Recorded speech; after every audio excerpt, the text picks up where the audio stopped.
Hello fellow Z community members.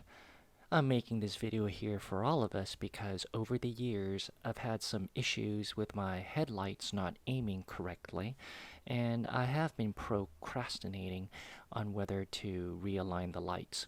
Now, if you go online and you look at a variety of sources that tell you how to adjust your headlamps, most people will tell you that if you have the USDM headlamp unit, it cannot be adjusted except for the vertical and horizontal adjustments that are made on the actual base that holds the headlight unit itself.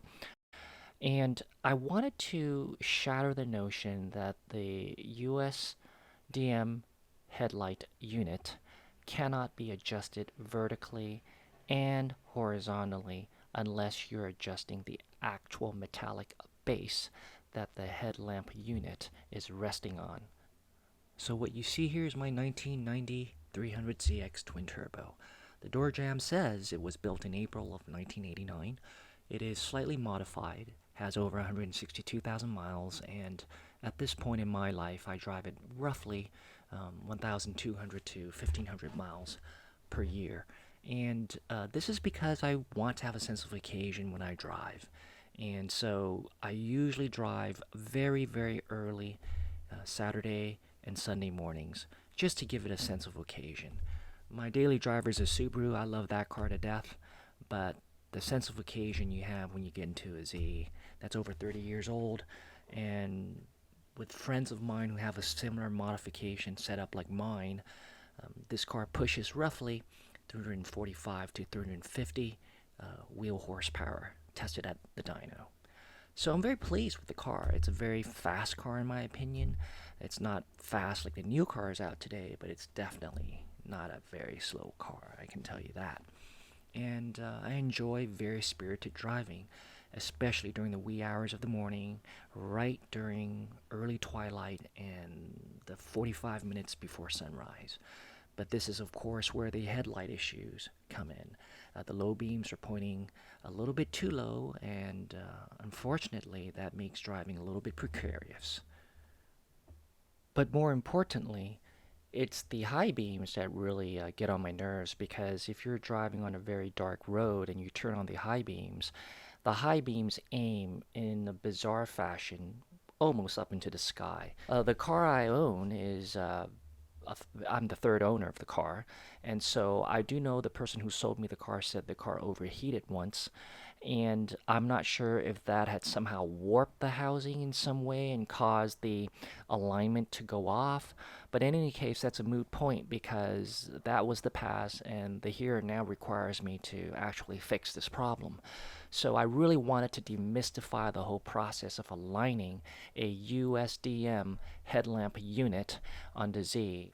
For many years, I've been trying to adjust the low beams and high beams by playing with the screws on the metal base of our headlights, of the headlight unit. And really, the success rate for this was not good. I never managed to align it correctly.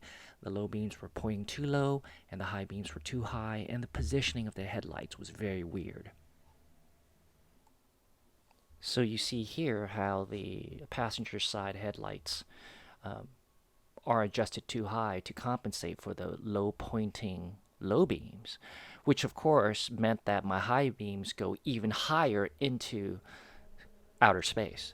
The driver's side headlights are similarly annoying in that the foam stripping is somewhat deformed, and it was time for me to ultimately do something because the low beams on the driver's side were pointing much lower than the low beams on the passenger side. So I decided to order a pair of headlights from an eBay vendor, and when the box arrived, I knew that something was not going to turn out the way I intended. As you can see by the box, the person who sold me this pair of headlights obviously did not know how to pack things. What I found to be quite astounding was that these beautiful headlights were wrapped in very thin bubble wrap. And to be very honest with you, I am surprised that the glass covering the headlights, the glass of the headlights themselves, did not crack in any way. So I felt really relieved when I pulled out the pair of headlights and noticed that the glass was still intact. That was pretty astounding given how dilapidated the entire package looked. My cautious optimism was shattered when I pulled out the passenger side headlight unit, and as you can see, the contraptions that hold the headlights to the metal base, the pivot points, in other words, there are two pivot points, one on each side. Well, on the side closest to the nose panel, it cracked the plastic. The plastic was cracked. The pivot point was essentially useless. This was really pretty bad, and I sat there for about an hour to 2 hours thinking if this could be salvaged as a headlamp unit. And I spoke to some friends, and they said it definitely could be. They took a look at it, and of course the answer was JB Weld. I mean, I JB Weld that area like there was no tomorrow, and it really worked wonders. But the driver's side low beam area of the headlights, I mean, look at this. It was just in a sorry state. Essentially, the vendor was falsely advertising this product. The person said that it would be sent in a clean state, it would be cleaned up, it was in good condition. That's complete BS. If you look at some of the metal retaining brackets that hold the rubber washer onto the projector beams that shine the light through the unit, well, as you can see, these were bent.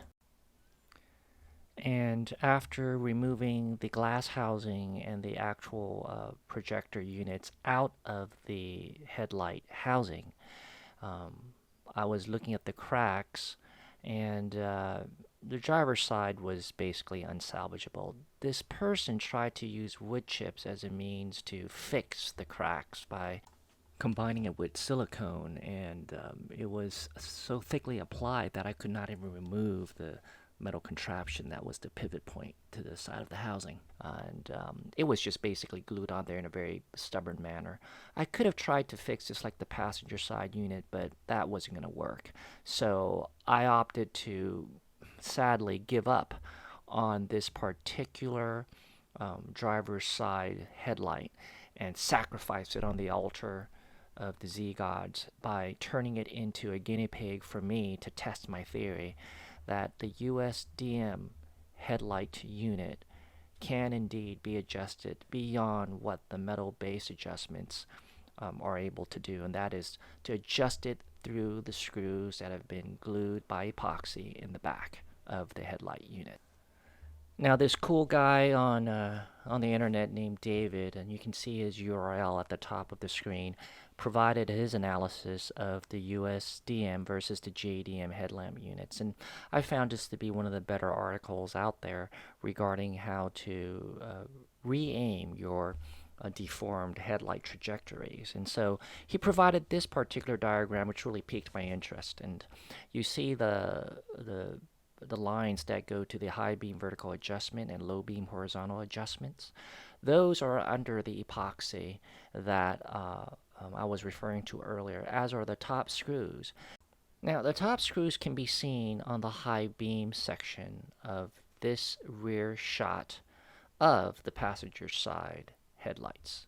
And those two top screws are also similarly under epoxy. Now, let me tell you right now that those two top screws are actually hinge pivots that allow the high beam to be adjusted vertically. That is, you can raise and lower it. But where I had an issue was that this diagram shows that the low beam screw under the epoxy, the low beam horizontal adjustment screw, can actually do more than just a horizontal adjustment. In fact, from my experience, it actually is for vertical adjustments, not necessarily horizontal. And I'll show you footage of this shortly. Before I do that, however, I do want to show you the repairs I made on the passenger side crack on the side of the headlight unit that holds one of the pivot points. I JB welded that sucker and it became bulletproof, I believe. I hope. Here's how it looks like after. I allowed this to cure not for 24 hours, I allowed it to cure for 48 hours. At the time this project was being undertaken, Los Angeles was going through a very serious heat wave. So I basically placed the sucker outside all night, and the next morning by 8 a.m., 9 a.m., it was 80 degrees. By noon, it was 100. By 3 p.m., it was 105. And it just cured this sucker. I mean, look at that thing.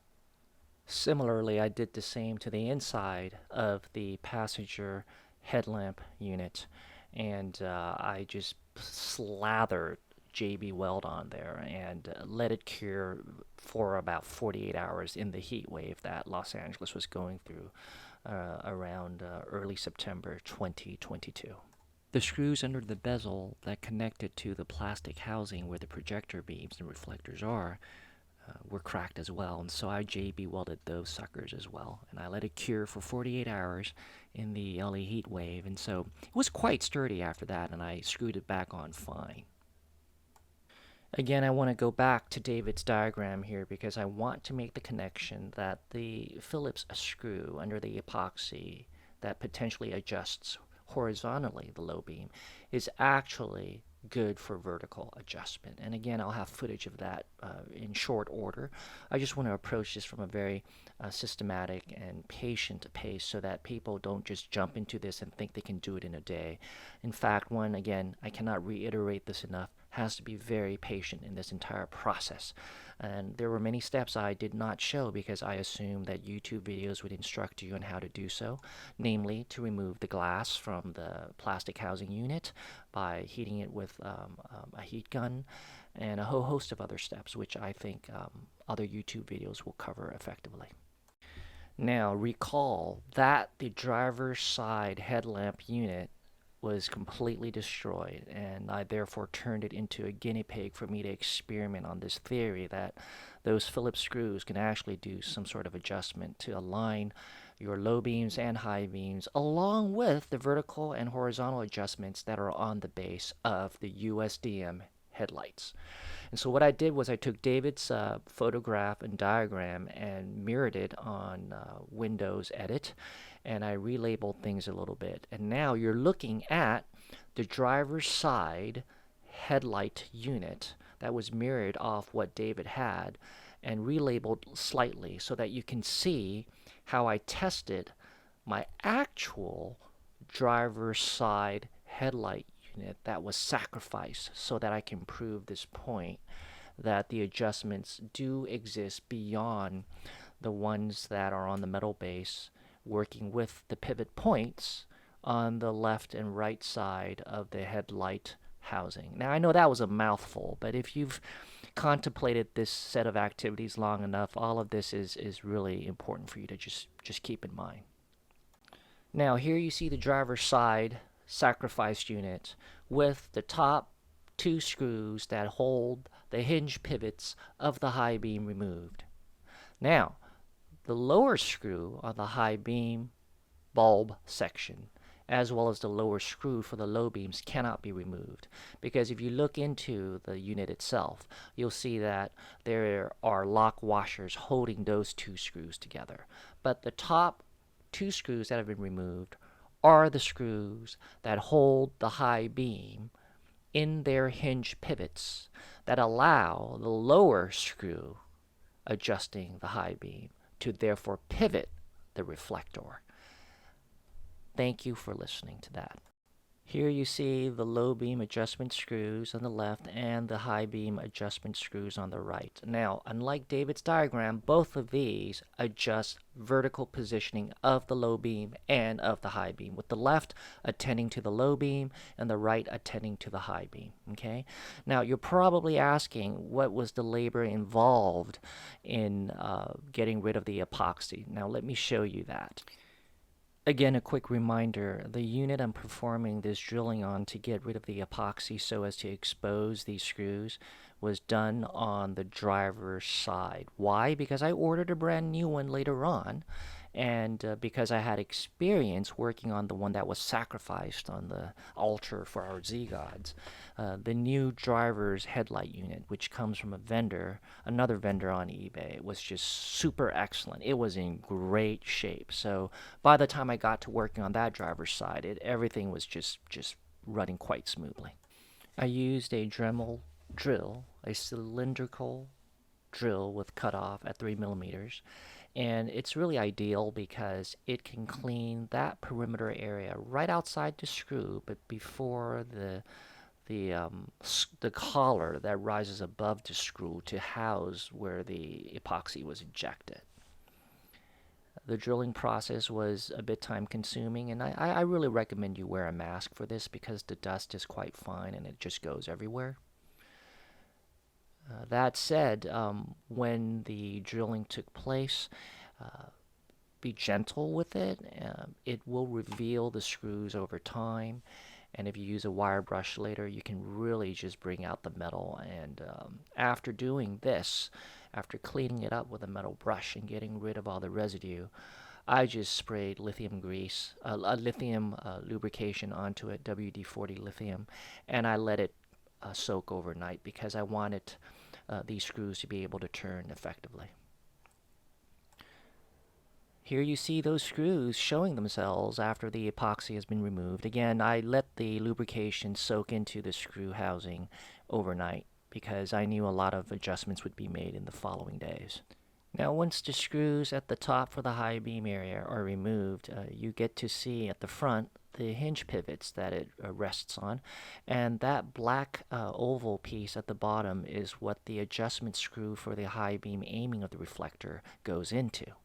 You can see the green circles representing where the hinge pivots are for the high beam, and therefore the high beam can be adjusted. And here's the corresponding image in the back of where those two screws are that connect the hinge pivots. Now, after removing the reflectors for the high beam, the low beam projector comes out very easily. I've seen some YouTubers actually try to take that out without removing the high beam reflector. I don't recommend that at all. I think you should remove the high beam reflector. It's a lot more work, but then when you pull out the low beam, it won't be making contact with the high beam reflector itself, and therefore you won't risk cracking some edges of the high beam reflector if it remained in place. Again, a repeat of the video that shows the reflector being pulled out. And once the reflector for the high beam is pulled out, the low beams come out very easily. There's 4 screws there. YouTube videos show it. You loosen those screws, and the adjustment screw doesn't hold on to the low beam projector unit very tightly, and you can just basically pull it off. Now you see how the plastic housing holding the high beam reflectors and the low beam projectors will look like with all the elements pulled out. Now, interestingly, if you look at the pivot points for the low beam projector, you notice that it's different from the pivot points of the high beam projector or the high beam reflectors, because the high beam reflectors rests off hinge pivots, while the low beam projector unit rests off ball and socket pivots. And so the slits that go vertically on both sides of the ball and socket pivots suggests to me that it's supposed to be able to move up and down. Although, again, I have to warn all of you that adjustments made to this are very fine. You're not going to be able to turn this with recklessness. I mean, there are limitations to how much you can adjust up and down with both the high beam and the low beam projectors. Now, I've noticed, and you will see this in the video later on, that there is more effective movement in, surprisingly and fortunately, the low beam projector housing, possibly because of the ball and socket pivots. And there's less movement allowed for the adjustment of the reflectors for the high beam. But the red arrows, and this is significant, point to the screws that have lock washers on them, and these screws cannot be removed. And if you lubricate this or let it soak overnight with lithium grease, enough grease will get through the holes where the threading is at, and it will make it turn rather easily. Now, it won't turn butter smooth, but it will be a significant improvement to the options you have for adjusting your low and high beams beyond the pivot points offered to us on the metal base of the USDM headlight unit.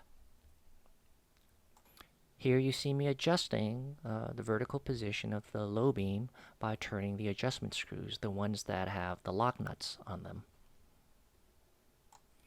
And here you see me adjusting the high beam. This is a little bit more stubborn, and you have more limited movement with the adjustments you can make with the high beam units, but it does move.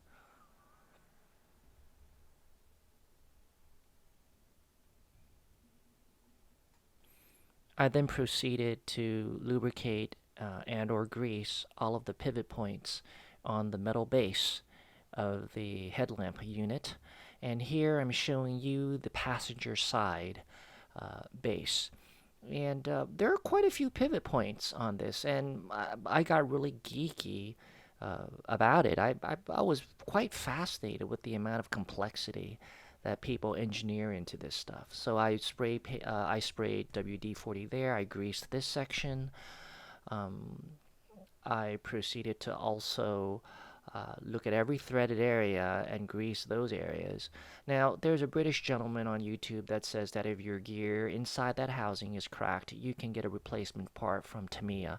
I ordered the Tamiya part. It does not work in the American gearing system, if there is even such a difference. But it does not work. I ordered a pack of it. I was ready to fix my gearing. But fortunately, the sacrificial unit that I had some intact gears, and one of the gears was cracked indeed, and I replaced it with the one that I sacrificed for this video. This is one of the pivot points on the passenger side housing. I lubricated and greased that. Here you see the bezel, and in its original color, it had this sort of, and I'm sure you know what I'm talking about, this sort of dark coffee brown color, and it just didn't look right. And so I decided to paint the projector cover light gray with the outer edge left as is, and the bezel itself will be painted satin black. I didn't want to go gloss black because gloss black is a temperamental color to kind of spray if you're not a pro.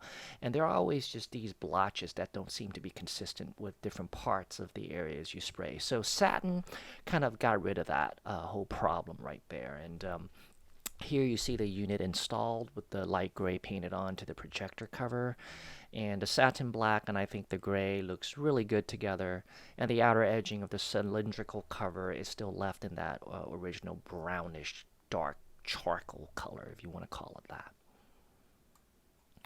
And now I test the old light beam pattern onto this board that I drew some 1-foot squares on to see the height of them. And they were aligned at the right height, believe it or not. But something about the driver's side, the passenger side, I'm sorry, didn't seem to illuminate too correctly.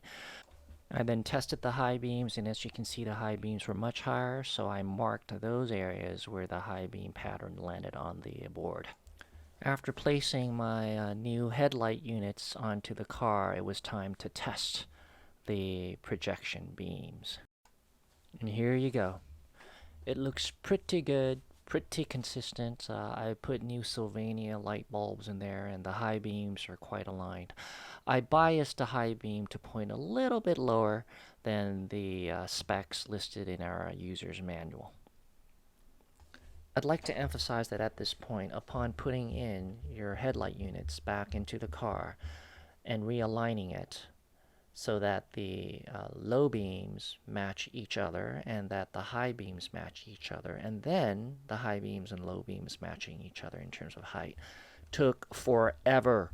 Folks, I would like to say and emphasize that it takes tremendous amounts of patience to do this. This is not something, I guarantee it, this is not something you can do in an afternoon.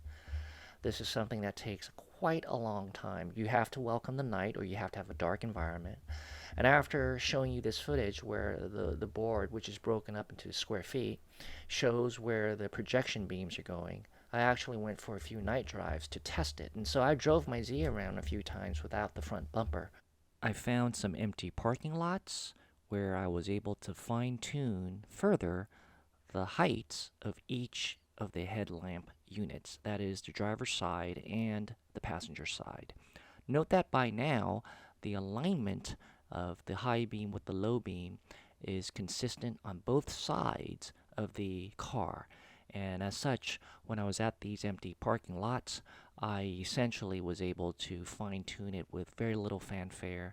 And this time, the fine tuning was done by adjusting the conventional vertical adjustment and horizontal adjustment screws that the user manual prescribes.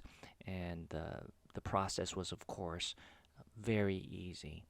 Moreover, I drove the car a few times to ascertain the height without relying on the headlight aiming tool so as to find that sweet spot personally for me, and it turned out to be absolutely awesome. I did not want to rely on the arithmetic of how many inches off the ground the light beam should be. I went by feel. My eyes are not the best, so I really wanted to cater the trajectory of the light beam to fit how I usually see the world at night. And it turned out to be really, really nice. So here you see the restored lamps on the car, and it's looking quite good in my opinion. Um, I do not think I will ever undertake this project again. I do now have two headlights that I removed from my car before putting these on, and they're sitting there. Maybe I will sell it. Maybe I will one day do something creative with it. But this process took forever. Again, I cannot emphasize the amount of patience needed. And there were many steps here that were not shown. Removing the bumper, I removed the shroud from my intercoolers, and I ended up putting on a new shroud. I bought some yellow light bulbs for the fog lights and all this other stuff. But the most important is I did not go through the pivotal steps of showing you how I removed the glass from the plastic housing of the headlamp unit. And I do recommend you use a heat gun rather than the oven, because the heat gun allows you to have more immediate control when you blow it atop the glass. And if you do heat the glass to soften the glue, make sure you're heating from the top of the glass so that the glass transmits the heat into the glue evenly. Don't point the heat gun directly at the plastic housing because it could warp the housing. And little things like that I did not show, and that has nothing to do with my negligence per se, but this is because some good YouTubers out there have already given you the steps, okay? But the demystification process is complete, and that is you can adjust the low beams and the high beam reflectors outside of the pivot points offered to us on the metal housing unit of the USDM headlights. And again, know that the high beam adjustments are more limited, whereas the low beams have a little bit more leeway. So please treat your Z with a lot of love and enjoy this if you embark on undertaking this task. Thanks for watching.